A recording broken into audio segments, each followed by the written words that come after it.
आज हम UP board कक्षा 10वीं रसखान द्वारा रचित सवैये का अध्ययन करेंगे। अगला पद है, कान भये बस बांसुरी के अब कौन सखी हमको चाहिए, निसधौस रहे संग साथ लगी यह सौतीन तापन क्यों सही हैं। जिन मोह लियो मन मोहन को रसखान सदा हमको दई हैं, मिलियाओ सबे सखी भाग चले अब तो ब्रज में बांसुरी रही हैं। प्रस्तुत पद का संदर्भ लिखेंगे। प्रस्तुत पद्यांश हमारी पाठ्य पुस्तक काव्य संकलन से अवतरित है। यह पद रसखान द्वारा लिखा गया है, जो रसखान ग्रंथावली से उद्धृत है। प्रस्तुत पंक्ति का संदर्भ होगा, भगवान श्री कृष्ण का बांसुरी के प्रति सम्मान देखकर गोपियाँ बांसुरी से ईर्ष्या कर रही हैं और आपस में बातचीत कर रही हैं। एक गोपिका दूसरी गोपिका से कहती है, कान भये बस बांसुरी के अब कौन सखी हमको चाहिए। हे सखी, कान भये बांसुरी के, कन्हैया तो अब बांसुरी के वशीभूत हैं। अब कौन सखी हमको चाहिए, अब हम लोगों को यहाँ कौन पूछेगा। निसधौस रहे संग साथ लगी, निसधौस, निसधौस अर्थात रात दिन। यह सौतीन तापन क्यों सही है। सौतीन मतलब सौत, यह सौत बांसुरी दिन रात उनके साथ लगी रहती है। हम लोग भला इस सौत द्वारा दिए गए कष्टों को क्यों सहने जाएं। जिन मोह लियो मन मोहन को रसखान सदा हमको दहिए।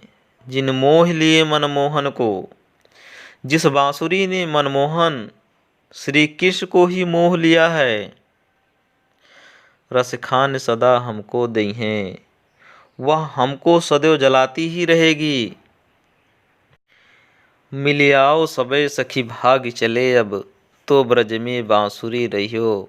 इसलिए आओ हम सब मिलकर ब्रज को छोड़कर भाग चले।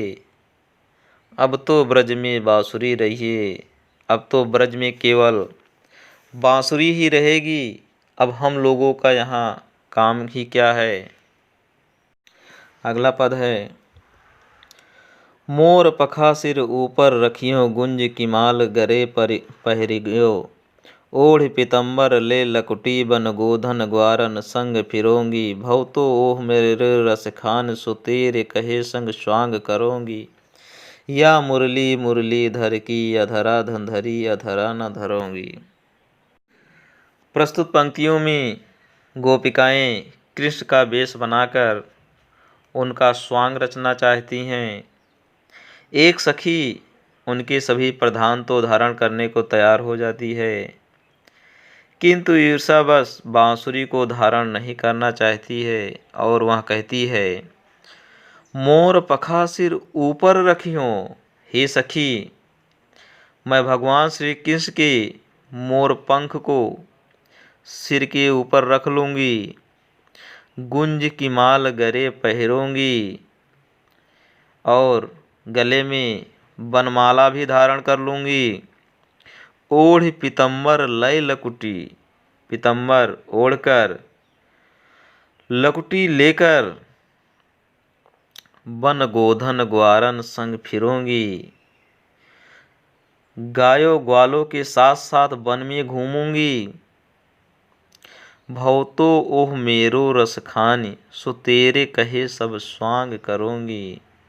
इसके अतिरिक्त तुम लोगों को जो जो अच्छा लगेगा वो सभी स्वांग करूंगी। या मुरली मुरली धर की अधरा धन धरी अधरा न धरूंगी। किंतु यह मुरली मुरलीधर की है, उन्होंने इसे अपने अधरों पर धारण किया है, अपने ओंठों पर धारण किया है। इसे मैं अपने अधरों पर धारण नहीं करूंगी, क्योंकि यह मुरली मेरी सौत है। श्याम के जिन अधरों का रसास्वादन मुझे करना था उसे इस बांसुरी ने किया है। अधरा अधरान धरी अधरा न धरूंगी में, यमक अलंकार है।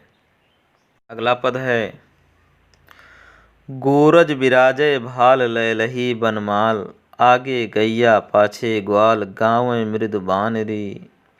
तैसी धुन बांसुरी की मधुर मधुर जैसी, बंक चितवन मंद मंद मुस्कान री।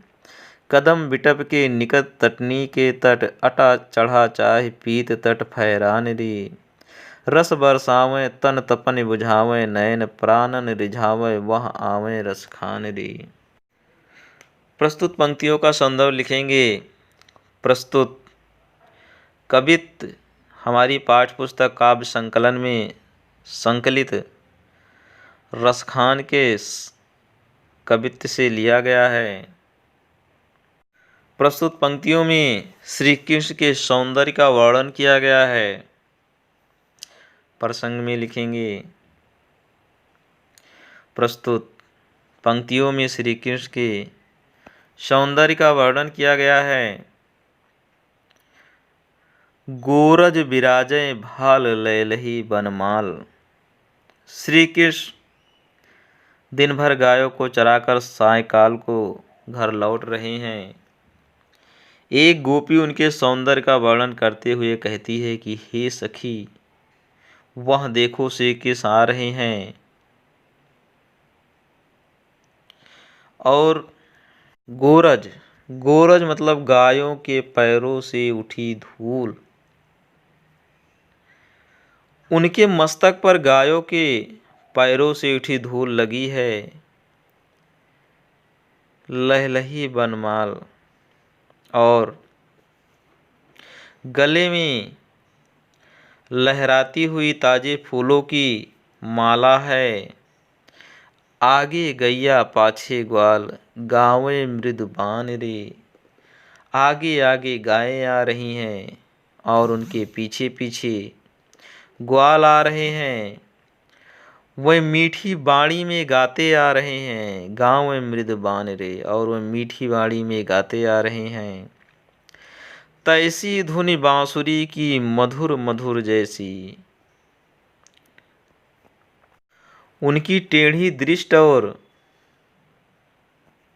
तैसी धुन बांसुरी की मधुर मधुर जैसी। बंक चितवन मंद मंद मुस्कान रे। बंक चितवन उनकी टेढ़ी दृष्ट और मंद मंद मुस्कान जैसी सुंदर है। वैसे ही तैसी धुन बांसुरी की मधुर मधुर, वैसे ही मधुर मधुर उनकी बांसुरी की ध्वनि है। हे सखी, कदम बिटप के निकट तटनी के तट, यमुना नदी के तट पर कदम्ब के वृक्ष के नीचे श्री कृष्ण बहुत सुंदर लग रहे हैं। अटा चढ़ चाह पीत पट फहरान री। आओ अटारी पर चढ़कर, अटा चढ़ चाह, आओ अटारी पर चढ़कर पीत पट फहरान री। उनके पीले वस्त्रों का फहराना देखें। देखो सखी, रस बरसावें तन तपन बुझावें नयन। वह रस की वर्षा करके तन तपनी, शरीर के तपन को मिटा रहे हैं, बुझा रहे हैं। प्राणन रिझावें वह आवें रस खान रे। वह आनंद का भंडार हमारी आँखों तथा प्राणों को रिझाता अत्यंत आनंद प्रदान कर रहा है। काव्य सौंदर्य में लिखेंगे। सौंदर्य का स्वाभाविक चित्रण हुआ है। अनुप्रास अलंकार की सुंदर योजना है।